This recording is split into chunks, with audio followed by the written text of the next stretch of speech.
Hello, listeners, and welcome to another episode of Subscription Scaled. I'm your host, Nick Frederick. With me today is co host Christy Beasley, and our guest is Lauren Foundos, who is the CEO and founder of Fortë. Lauren, welcome to the show.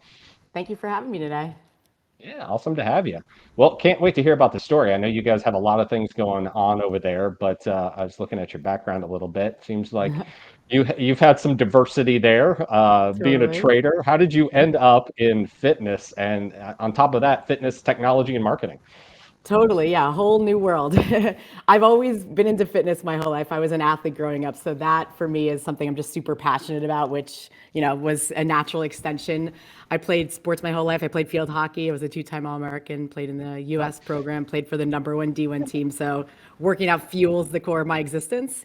But technology and marketing, yeah, that was a whole new, new realm for me. I never thought I would leave my job. I love my career, but I started to go to the gym and have a vision for what I thought the evolution of the industry would be, and I became so fixated on it that I knew I needed to figure out a way to make what I thought was going to happen because I didn't want to tell a sad story that I thought of at first and did nothing about it. So Right. I left a good What? career. Uh-huh. Yeah.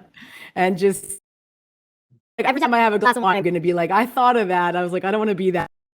And so Right, right. I'm going to Nobody wants figure to be out. that person, right? Got to get after it. No, more time I waste, the more people are going to start doing this. I'm like, I got to get going now. So I left and I sat home the first day and I didn't know where to begin, but here we are today. So Wow, wow. So how long ago was that you founded the company? in 2015. Okay. Yeah. Yep. So what was the need that you saw that led you to go there? I mean, I think a lot of us have gone to gyms and been a part of different clubs, and some of them seem more technologically advanced than others. But clearly, there's plenty of needs there. But what was the specific need you saw that led you down that path? Yeah, I would say the gyms are definitely slow adopters of technology for Hmm. sure. I live in New York City. The studio scene was kind of French Theory, Soul Cycle, all those brands. They were at the peak of their thing, and classes were impossible to get into, and it was just like creating this amazing workout environment. And so I live next to Peloton. I saw what was happening there too, and I was like, this is a great idea, but they had just started. They didn't have this tight knit community like a CrossFit that was like had built this incredible brand and cult community. And so I was like, they should do this. They should reach beyond their walls and make it accessible. And so I started really thinking about it and thinking, well, everyone should be able to take the most awesome things from anywhere. Like with technology, we can make this more accessible, affordable, kind of the barrier to entry. People are intimidated by working out. And so the more I thought about it, I was like, this is where this is going. And so I started talking to some of the gyms that I was close with, and a lot of them reasons why not to do it. Like people will copy our, special workout moves. I'm like, push-ups, everybody does them. Like, how you make it happen is what's so special. But some of them got it and they were like, when are we going to start? I'm like, when are we going to start? I don't know how to do a streaming company. I don't even know why I just said that. Like I was like, don't ask me that every time I come here. Like I was embarrassed every time I came because they want to talk about it.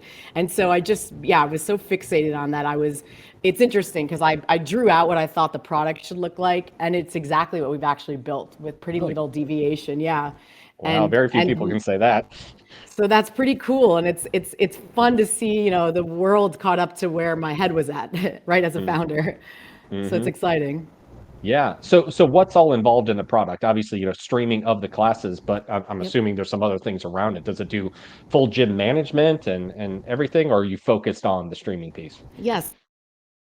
Basically, we build an end-to-end solution for a gym chain, like what the UFC or the YMCA. They want to have a Peloton-like solution for their members. We build it all the way from the hardware and the streaming side of the camera side of things, like how to actually Okay. produce the live content to the Hmm. platform. So we've spent a couple of years developing this automated proprietary hardware and software to enable live streaming. So it, kicks off the live stream, produces the class, and renders it on demand with no human operators. And then we give them a branded platform and app integrated into their ecosystem. It's live, it's two-way, it has leaderboards, social chat, follow people, all that stuff.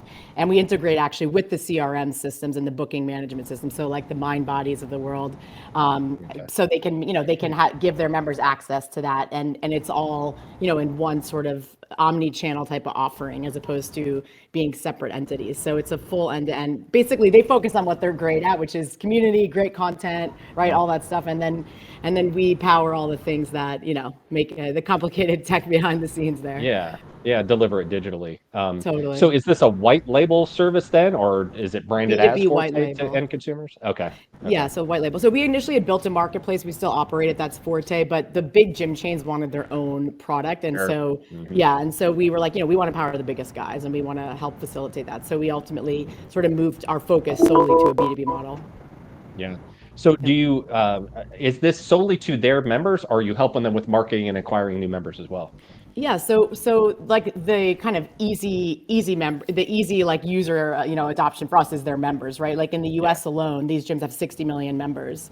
And so that's like channel one. But for me, like my dream or goal for this company is like most people in America don't work out and live around the corner from these gyms, right? And Hmm. so I think it's like actually the best gateway to get more people working out. The barrier to entry is so high. You got to feel at your worst to walk into a place where it's like, do you want to go to the beach or the gym when you're feeling your ultimate worst? It's like the worst places to go, right? And so there's a big barrier to entry to getting people involved in it. And like my dream for this is that they can actually increase the funnel and get people sort of get their feet wet to ultimately go physically to the brick and mortar too. Yeah. So this can be like a gateway to acquisition for them. Maybe they start with the digital classes, get Totally. comfortable, and then they can upgrade to the kind of Yeah, we're all in place. fighting for the same active people, right? Like they're all fighting for the same Yeah. people that already work out, right? But the opportunity of the people that don't work out is much greater. And so that's Right. my real, hope for this.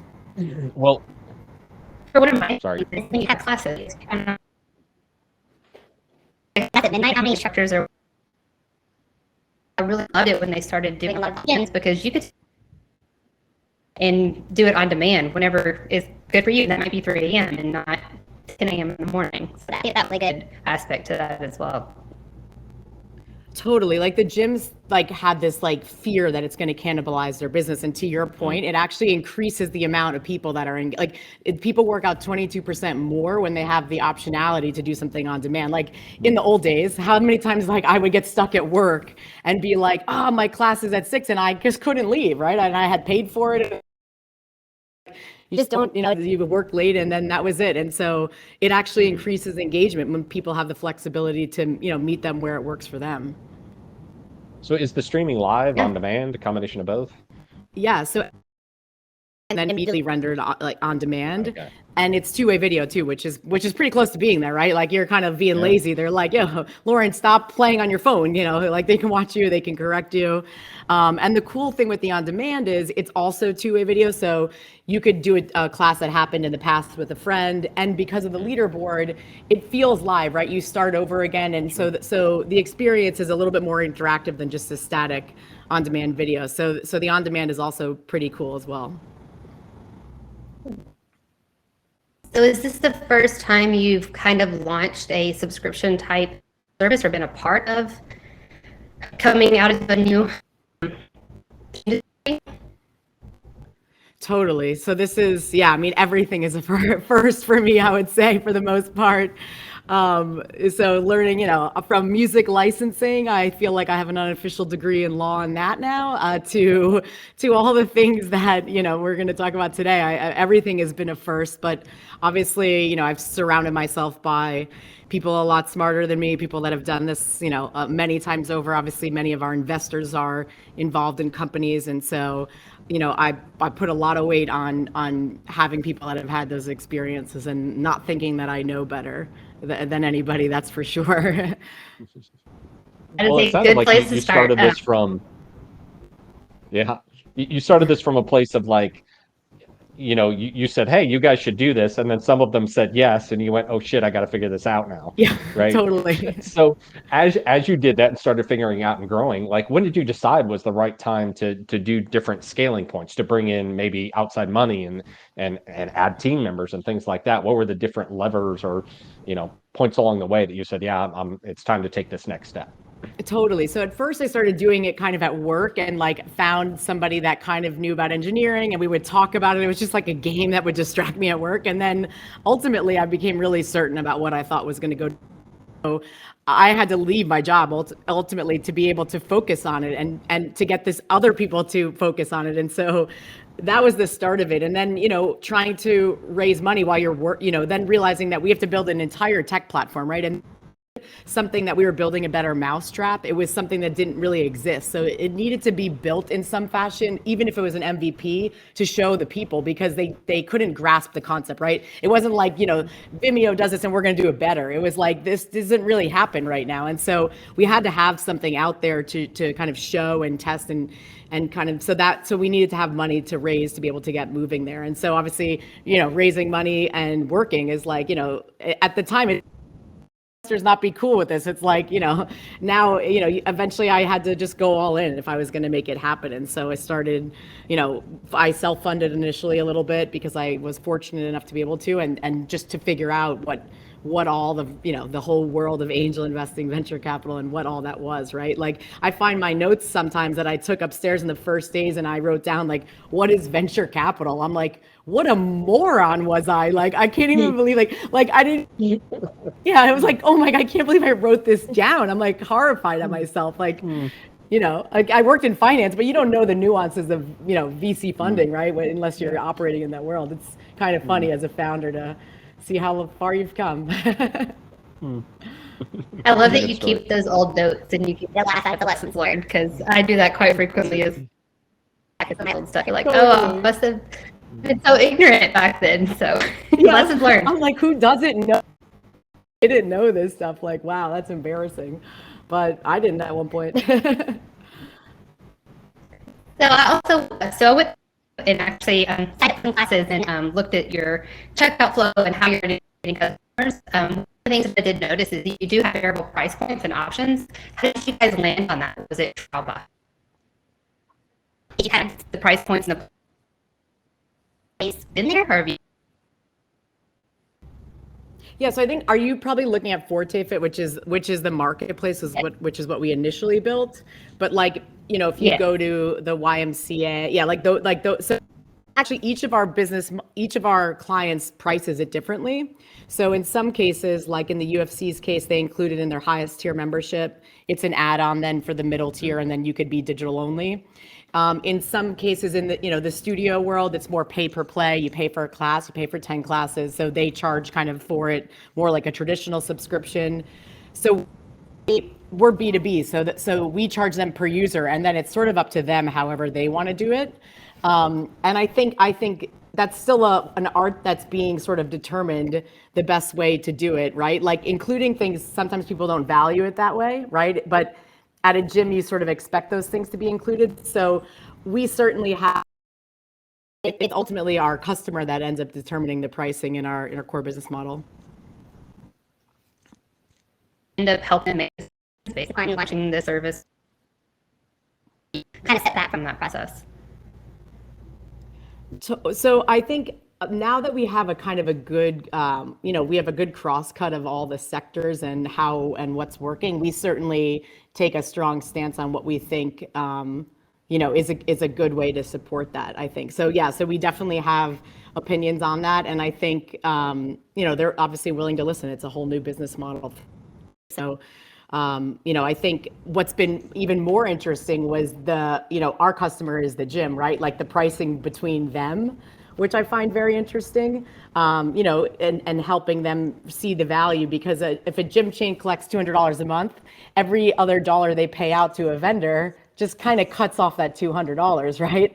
And so you can look at it that way, or you can look at it like, if you don't offer this, your members are going to not come as frequently, they're going to find another solution, they're going to churn out, and then your customer acquisition cost for a new member is going to be quite higher, right? Like that's how a VC would look at it, right? It's like retention and churn, but they just see like 200 is now 198, now 196, right? Like just eating out of the price points. So educating our customer, the gym, on the value of it was certainly an important thing, and also just having to adapt the pricing as well, get it to fit into how they look at things, the way they view. Yeah, it's almost like an upsell instead of a feature or the gym, right? So we have to look at it a little differently to see the benefit of it, though. Totally, and it's like you also want it to be, you want to have cool music, right? And music is expensive, but they, then they don't want to, like, they're like, oh, that costs that. I'm like, okay, so then we'll go back down to the kind of bare bones. They're like, well, no, I want all those cool features. I'm like, well, then, all these variables make the cost, two-way video makes the cost go up. Music licensing makes the cost go up. Server storage database makes the cost go up, right? So there's a fine line between explaining like live streaming and coding costs to a gym operator and helping them understand, like all the costs that go into it, right? Like if you say encoding in a meeting, they're gonna be like, I don't even know what you're talking about. And so I don't so you want to wrap it up in a way that's just simple, but at the same transparent about like what's triggering all these costs. So it's a balance, I would say.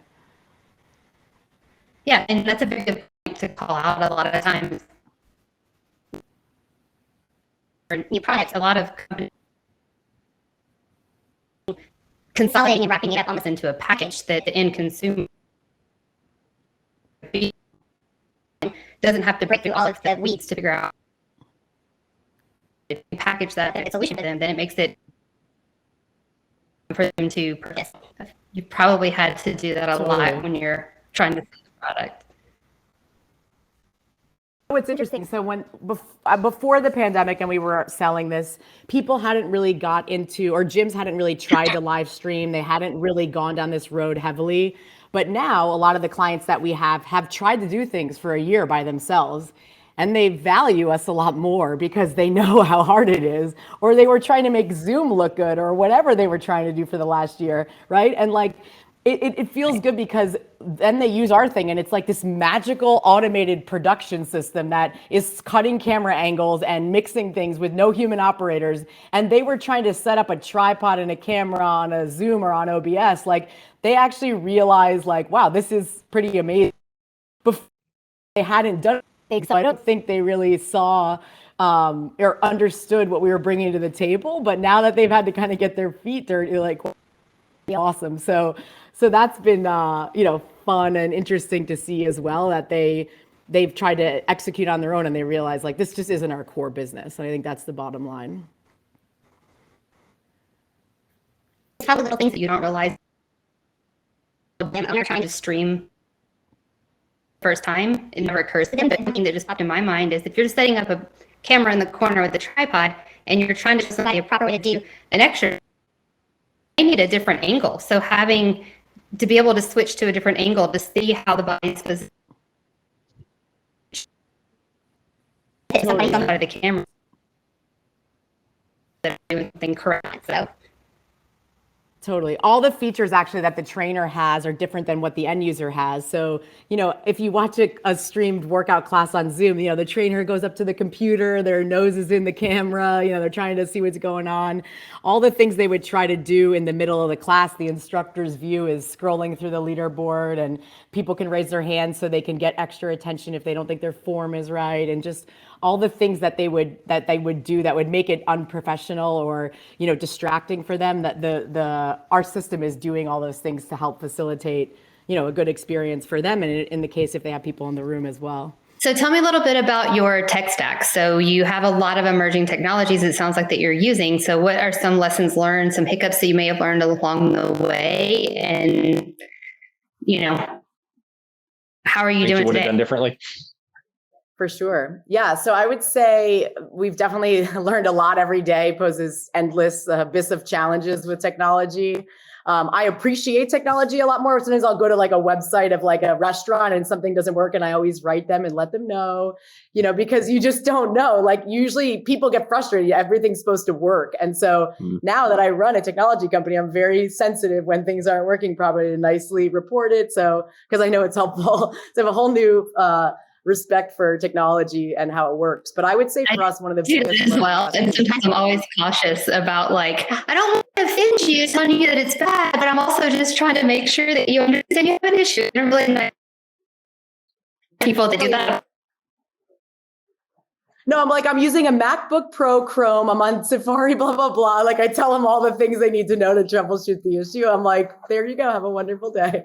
But I would say for us, like one of the biggest learning lessons is that like we had built a product and it worked great for all of us. And that was great. But then we started scaling and getting big customers, and we had a really big customer that was the most exciting launch morning of our life, and then suddenly became the most traumatic morning of our life because we had not tested at that scale, and we had not, we had never experienced that many simultaneous live users, and everything just started to slowly crumble, and it was pretty traumatic. But obviously it's a good thing in that we hit that point of scale, right? But I would say the learning lesson there, or just the experience, was you don't build this automated testing for millions of people that you don't have. It's expensive and complicated.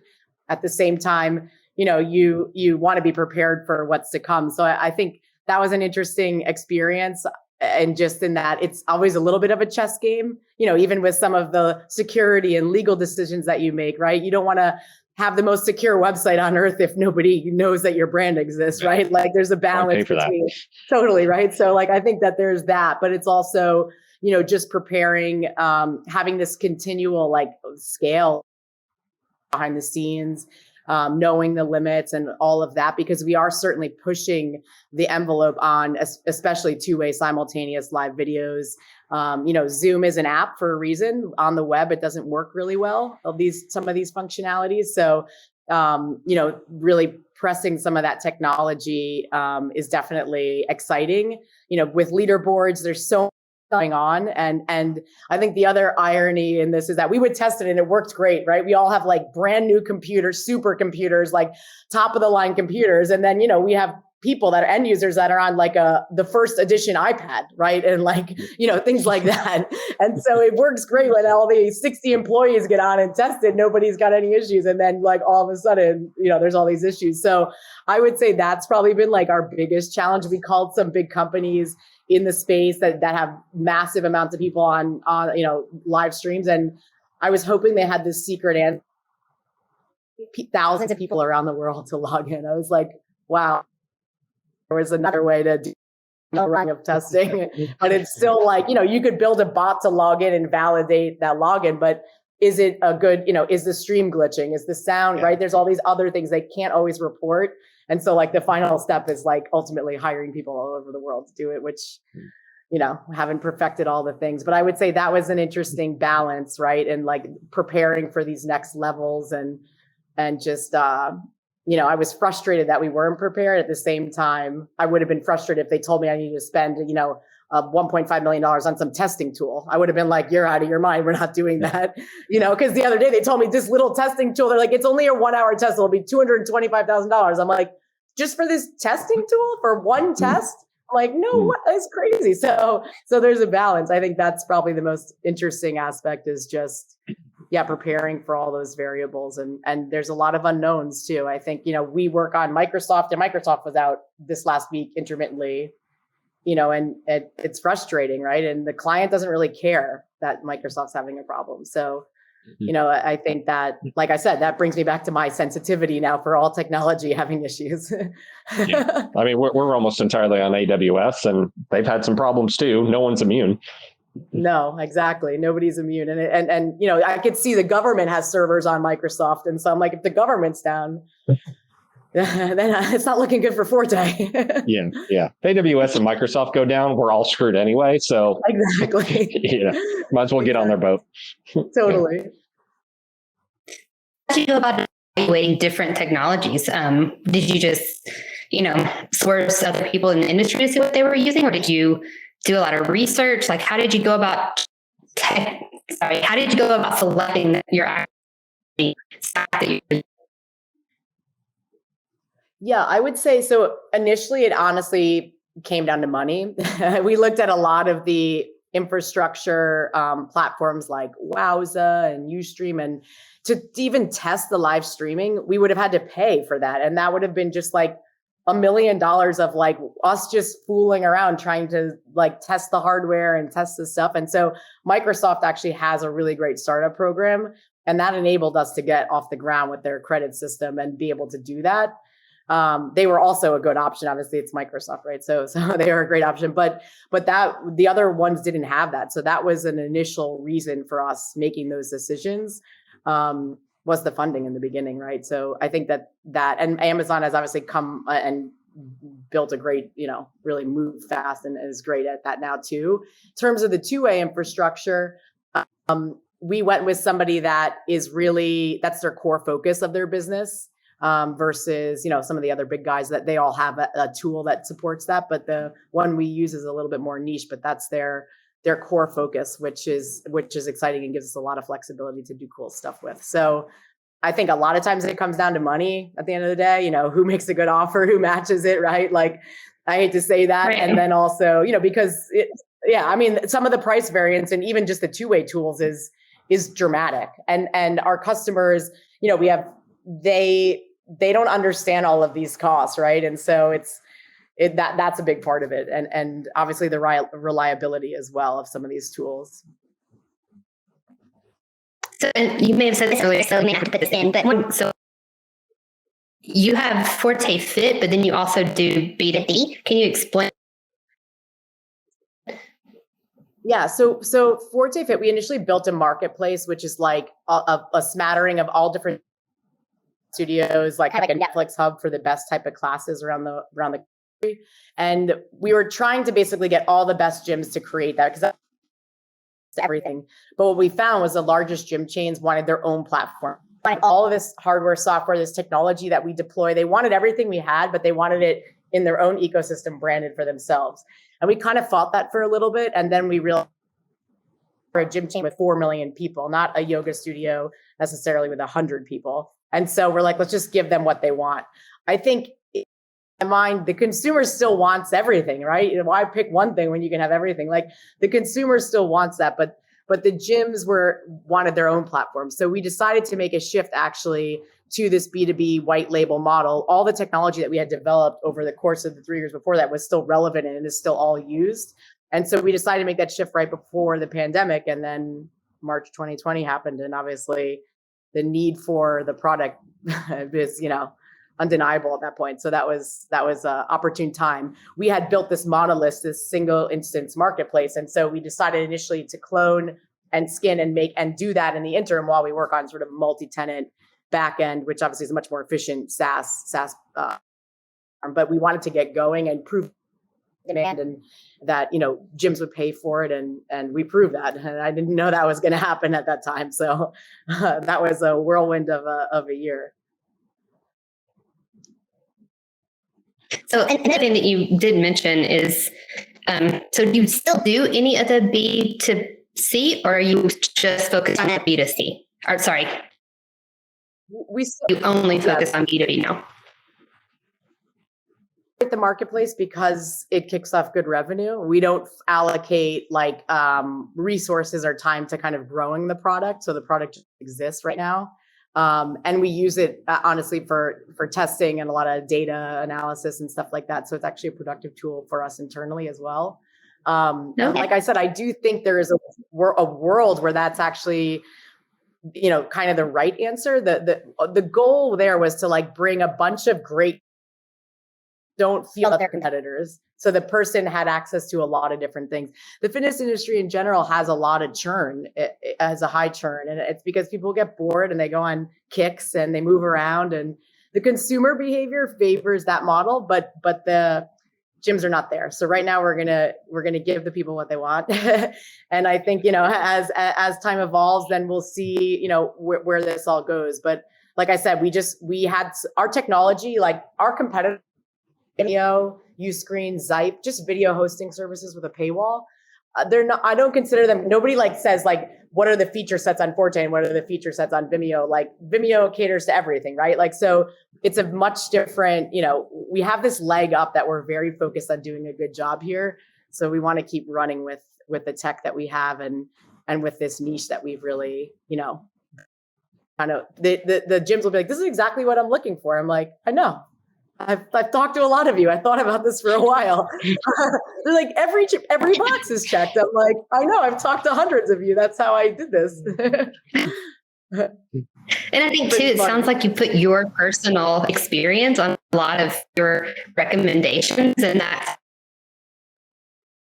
like you said, you were active. You went stuff like that. So I think having experience and focusing your product on what the consumer is going to find value in is a very good way to continue to do business. Like a lot of companies just start looking at profits and stop focusing on the customer experience and what the customer value is going to be. Have you had that situation so far for yourself at all, where you kind of said, wait, let's go back?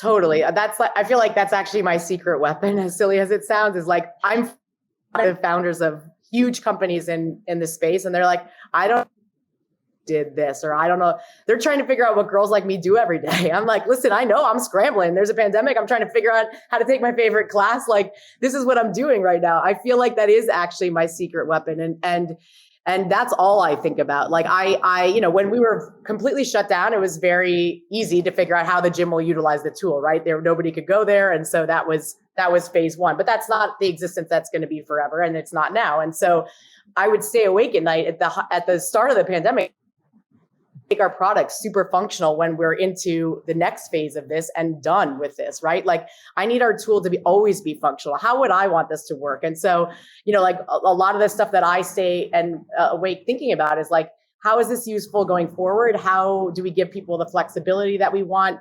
Give the gym the ability to get more engagement from people. And I think because I'm a user, it's interesting. There's like a lot of data now coming out that saying people are going 60-40 to the gym. So they're still a member, but they go 60% in person, 40% with digital. And that's what I was doing. So it's fun to see like, this is what I'm doing. And then like a year after the pandemic started, this data came out and it's exactly what my behaviors are. So I trust my gut, and I always try to run with what I'm doing, what everybody I talk to is doing. I like sit in the locker room and I just listen to people. Like, girls will be like, the leaderboard stressed me out, so I hide it. But then I like to look at the end and see how I did against other people. And I just sit there and I just listen to people. And I feel like, to your point, like that at the end of the day is the most important thing. And some of the decisions we make are not, but I know that needs to be the way that it is. And I'm like, we need to find a way to make the economics work, because this is what the consumer wants. And this is what our customer, the gym. I think to your point, like that's where I push back a lot. And I think it's gotten us to a good place. Yeah. And I think just from my perspective, I think the pandemic, crazy ways, but one of the things that I actually, being able to work out when I want to take. Totally. It is to me that you said the 60-40 split, because I actually feel like I'm at the point to do online classes and go into a gym, just because it saves me. I don't have to drive 15 minutes to get there, right? So that's 30 minutes I get to save. So I'm kind of shaped and changed. So I think a product exists. Totally. No, I appreciate that. I think it's like it parallels the work from home, paradigm exactly. It's like people, now that everyone was all in on work from home, like they're like, I kind of want to go to the office once in a blue moon. Like it's like too much, right? Like, but they don't want to be told to go, and like they don't want to go every day. That's for sure. And I think it's the same for the gym, and the gym, it's interesting because the operators emotional journey of like doing digital because they had to, then focus on reopening. And then it just wasn't the same. People, to your point, weren't going the same. And then they kind of were like, oh, wait, maybe I need to really engage this digital thing. And now they're in a state where I'm like, it's okay if they don't come every day. They're still your member. They're still a part of your community. It's just going to be different, right? Like you need to support this different way of existing. They're in the first, nobody would fit in there anyway. But I think for them, it's because it's just confusing. Their model was to build a beautiful facility, come to it. And so you still appreciate that and you still like the place to go, but you don't need to be there every day to be a proud member of something. So you started in 2015. You were 3 to 4 years into the business when the pandemic hit. So we built the technology, like basically this automated hardware and software solution that we install that does all the broadcasting. We spent a couple years developing that before we even launched. So it's a pretty complex system. So if you want to live stream, right, in a TV studio, they have a million lights. It's dead silent. The producers screaming cut, right? We're in like a gym with 50 people. It's pitch black. It's blaring music. It's like the opposite of what a controlled set would be. So to be able to automate the hardware and have a trainer hitting dials on the stereo and doing all these things and not have a bad experience took a lot of iterating, deploying, watching things in different environments so that the system can't be disrupted by whatever's going on in a room that we don't control. So that's a big moat that we've developed. Like I said, the companies that are our competition, Vimeo, whatever, those companies, they all support live streaming, but nobody uses it that way. So most gyms actually will do like Zoom for the live, and then they use like Vimeo's IP, like those things for the on demand. Publish it. Exactly. Yeah. So this, like, getting this automated hardware was a big step of the process, and we spent over 2.5 years developing that before even launching. So was it in market though when the pandemic hit, when everybody started staying at home? Well, so right before the pandemic, we were like, okay, we're going to shift our focus to the white label and we think that this may and used all the technology that we developed, and we basically took the Fortë marketplace and skinned work from home and skin and cloned it. Hey, my guard's on. Hey. And so we use that technology to be able to, and then like we basically just cloned the infrastructure to get it going, like I said, and that was not a productive solution. Oh, let me grab that 1 second. Hold on. No problem.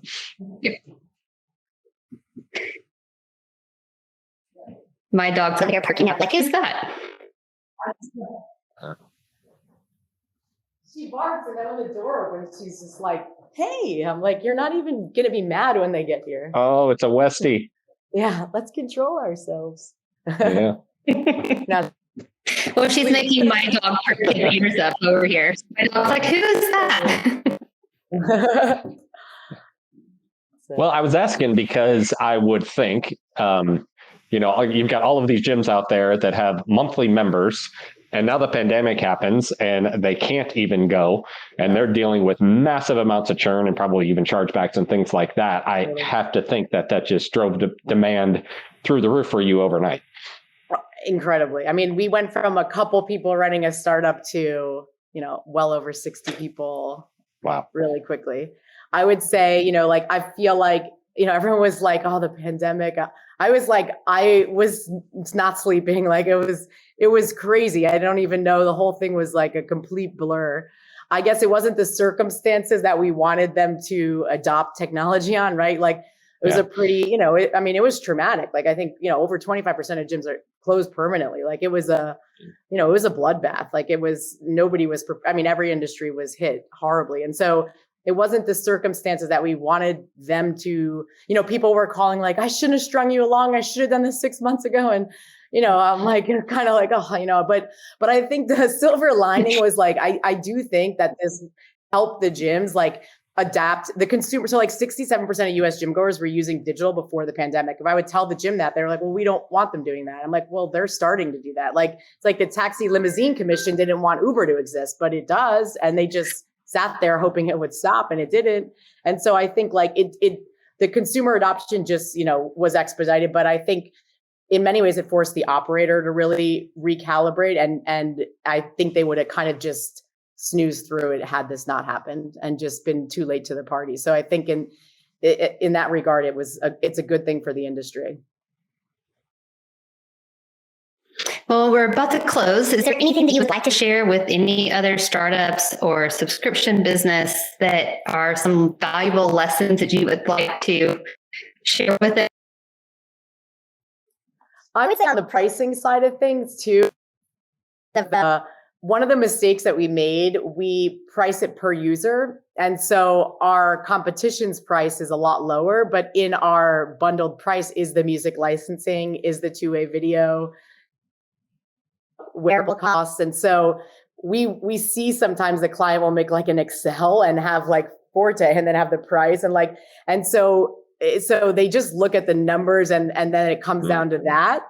And so I was like, well, why don't we just say it's this, we all have the same servers and database costs, right? It's like, let's just show the equal price. And then I'm like, okay, and if you want to add the music, then it's going to be this. And if you want to add that, and then they're like, oh, well, I want all those things. I was like, well, then it's back to the number we got since we started at. But we were kind of like screwing ourselves by having this really high price point when if they compare apples, it's the same price, right? We all use the same technology underlying. And so that was an interesting experience, like learning lesson. We thought that was clear by saying that, but then they basically talked themselves into the price that it is anyway, which is including everything. But so that was an interesting lesson in terms of, we thought we were communicating that, but we weren't, I guess. Yeah. You know? That's funny. We run into the same issue, right? Yeah. But also think that you try to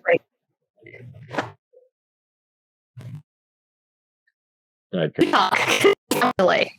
No. We're editing this out, so you go ahead. Figured. I also think that brings a lot of value to some of the smaller gyms that may be out there that can't afford a higher price point. So they want the video to be something that they don't feel like they keep offering the service, but pick and choose if they can't. Best of all worlds, they can still offer the service. So I think that's another good point to being able to break it out that way. Totally. That's a great point. And we've definitely, the other side of our equation too, is there's this upfront hardware cost. It's the cameras, the mic, all the things that they need to be able to live stream. And so that was always also an interesting conversation because they'll spend like thousands of dollars on a photo shoot or the production company will come in. It costs like a lot of money to do that. And then they edit them and it costs a ton of money. And then they walk away with 30 videos. And I'm like, in our case, you pay $10,000 and this thing will produce videos for you till Kingdom and it'll stay there versus this one like throwaway cost where they come and shoot it. You don't take the camera at the end of the day, right? You have 30 videos and then they become stagnant. So that was the other side of it too, was getting them to see, because it was confusing. Like, what's this upfront cost? I'm like, what's the cost of the hardware to enable you to stream? So like, it was interesting to just explain those costs or see how they view them. Because I was like, they're already spending more than 10 grand anyway to have these shoots and they're having to do it multiple times a year. It seemed like this won't even be a barrier or even a conversation, but it was.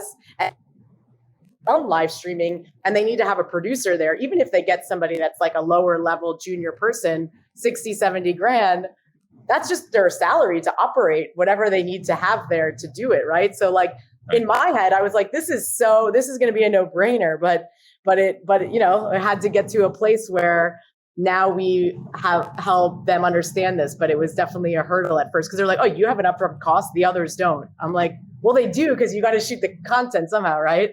They're just not telling you. We're telling you. Totally. I'm like, trust me, I've thought about this. This is cheaper.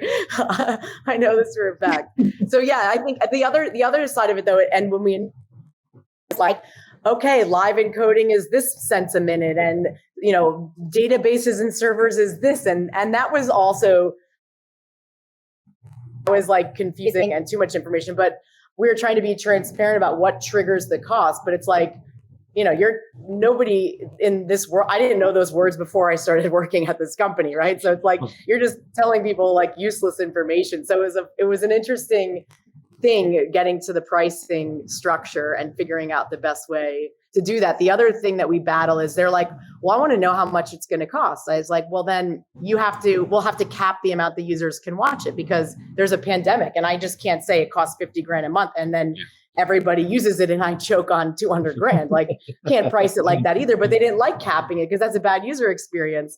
But they're like, well, I want to know the cost. I'm like, I don't have a crystal ball. Do you? Like, so that was an interesting thing too, because we battle that a lot. And there wasn't really a good answer for that other than we can cap usage. We can cap the minutes a person can watch. And so that was like our other balance that we always came up against. We talked in circles with the clients about it. I was like, I feel like we're going in a circle. I told you the only way to structure it that way would be this way. Yeah. And so that was always an interesting conversation as well.